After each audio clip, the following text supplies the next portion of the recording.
আমি যদি এখন তোমার ঘরে কাজ না করি, আমি ডাল ভাত খেয়ে বেঁচে থাকতে পারবো, কিন্তু আমার নেশার কারণেই আসি। অনেকে ভাবে যে ওই যে অনেকে কমেন্ট করে, কিন্তু এই বুড়ি কাজ পায় না, তো সেই জন্য কাজ করতে যায়, পয়সা পায় না, না খেয়ে থাকে। তারপরে কি কি সব কমেন্ট করে আজকাল, আমার খুবই অপমান লাগে এই কথাগুলো যে বলে। কেন আল্লাহ দিলে তো আমার একটা থাকার জায়গা আছে, আমার একটা ঘর আছে, নিজস্ব ঘর, আমার একটা গাড়ি আছে, আমি এগুলো বেঁচেও তো খাইতে পারবো কয়েক বছর, না রে? তো কি দরকার এগুলো বলার মানুষের? একটা মানুষকে ছোট করে বলার, দর্শকের, কিছু কিছু দর্শক, সবার কথা বলছে তো অবা। তো এই যে বলে ফেলে না, মানুষকে ছোট করে, এটা ঠিক না। আমাদের যে কোনো মানুষকেই বলা উচিত না।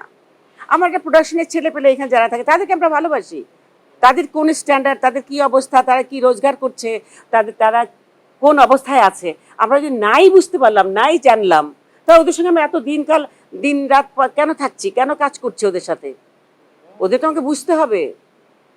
ওরা আমার আমার সাথী, ওরা আমার সাথী, সবাই আমরা একসাথে থাকি, এক এক হাঁড়িতে খাই, একসাথে বসে ওরা আমাকে খাবার দেয়, এনে একটা পানি দেয়, পানি যদি কোনো খারাপ জিনিস দিয়ে দেয় আমি দেখবো না, কিন্তু আমার বিশ্বাস ওদের উপরে। বিশ্বাসটাই তো বড় কথা, সম্পর্কটা তো বিশ্বাসের উপরে হয়।